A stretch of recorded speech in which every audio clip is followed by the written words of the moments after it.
FBI agents, at the direction of the U.S. Attorney of the Southern District of New York, seized information from President Trump's personal attorney, Michael Cohen. It was reported that the referral to the U.S. Attorney's Office originated with Special Counsel Mueller, but the raid itself was under the direction of the U.S. Attorney's Office and New York FBI agents. We don't know the reason for Special Counsel Mueller's referral. We do know that any referral must have been signed off by Deputy Attorney General Rod Rosenstein. Furthermore, the U.S. Attorney's Office in New York would have to be convinced that whatever information Mr. Mueller passed along was worth pursuing. And the U.S. Attorney would have to convince an independent magistrate judge, nonpartisan, that there was probable cause to believe that seizing information from Mr. Cohen would yield evidence of a crime. That's a serious and high standard that had to be met. I go through these details because it's important to understand that yesterday's events could only have been the result of a rigorous legal process with checks every step of the way and with a very high burden of proof. And yet, last night, President Trump said the FBI raid was a disgrace, part of a witch hunt, an attack on our country, and mentioned that many people have encouraged him to fire Mr. Mueller. We'll see what happens, he concluded. Let's break this down.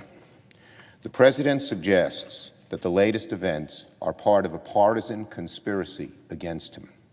I'd remind the president that the source of the referral, Special Counsel Mueller, is a lifelong Republican. The Deputy Attorney General who signed off on the referral, Rod Rosenstein, is a Republican, appointed by President Trump. The Attorney General, Jeff Sessions, a Republican, appointed by President Trump. And the U.S. Attorney for the Southern District in New York, which sought a search warrant based on that information, is a Republican, appointed by President Trump. The agents in New York who carried out the seizure are under the direction of Christopher Wray, a Republican, appointed by President Trump. So if President Trump believes this to be a partisan conspiracy, he once again ignores the fact that every major player is a Republican, and all but the judges appointed by President Trump himself. But the partisan affiliation of those involved really doesn't matter. These are all law enforcement officers simply doing their job, a job enshrined by the Constitution of the United States. The president also tweeted this morning that, quote, attorney-client privilege is dead. Mr. President, attorney-client privilege is alive and well, but there's an exception when the attorney might be involved in a crime or fraud. It's well known as the crime-fraud exception. And that exception is obviously in play today.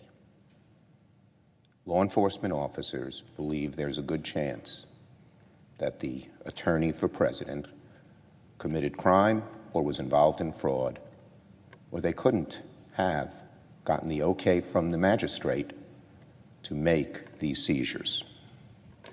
President Trump also said that the implication of his personal attorney for potentially serious federal crimes constitutes an attack on our country.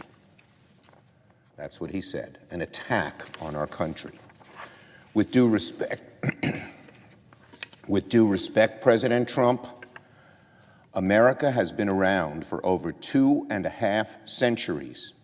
An investigation of your personal attorney is not an attack on our country. The Japanese bombing Pearl Harbor was an attack on our country. 9/11 was an attack on our country. When Russia interfered with our elections, that was an attack on our country. Investigating your personal lawyer with a high standard to be met is certainly not an attack on our country. It is what America has always been about and still is: rule of law. President Trump said the raid was a disgrace. I say to the President, Mr. President, you have it wrong. Interfering with the investigation would be a disgrace. Calling it an attack on our country is a disgrace. What matters is the rule of law. In this country, no man is above the law, not even the President. Mr. President, your comments were the disgrace.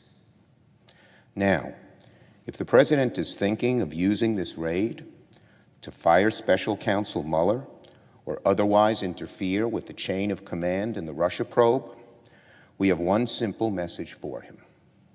Don't even think about it. Special Counsel Mueller has uncovered a deep and detailed pattern of Russian interference in our elections. It has led to several indictments and guilty pleas. It has also led the Trump administration itself to level sanctions against Russian individuals for meddling in our elections. That is proof positive that Mueller's investigation is not a so-called witch hunt. If the President's own administration has leveled sanctions against Russian individuals for meddling in our elections, how can the President say it's a witch hunt? It's being pursued by his own administration, independent of the Mueller investigation. And the investigation by Special Counsel Mueller is critical to the health of our democracy and the security of future elections. It must be allowed to continue. The President seems to have a view that the Department of Justice's sole purpose is to protect the President and go after his enemies. I emphatically state to the President, that is not the role of the Department of Justice. Their role is to enforce the law and go after anyone who breaks it. That's their role, and it is not subject to the President's political interests in any way. So, President Trump should not have any contact with the new U.S. Attorney in the Southern District, with his office, or the Department of Justice officials overseeing an investigation of Mr. Cohen. Any attempted contact by the President or the White House should be reported to the Department of Justice immediately. One final point.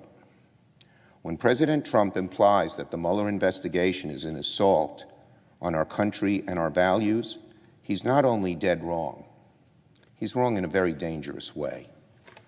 Special Counsel Mueller, the FBI, federal prosecutors, and U.S. attorneys are following the due process of our legal system.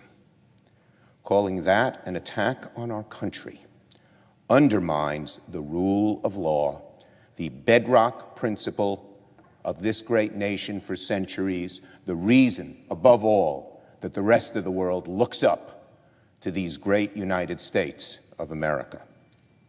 The only person engaging in an attack on American values, what we all stand for, the rule of law, is unfortunately President Trump. It needs to stop. It's gnawing at the core of America. You know, Mr. President, it's difficult to know when you're living through a historic time in this country. Our nation has prevailed through many dark times. We all hope that in the sweep of history, our current moment is not one of peril. But we have witnessed a sustained attack by the President of the United States on the rule of law in this country, and we may be getting to that point. We've seen that any institution with the power to check the President's power, the federal judiciary, the Department of Justice, the FBI, the Congress, the press, suffers his disdain and derision. If we fail to defend these institutions, which represent the rule of law and the Constitution, the balance of power in our country that the Founding Fathers so brilliantly enshrined, then we are letting our grand democracy diminish. I beseech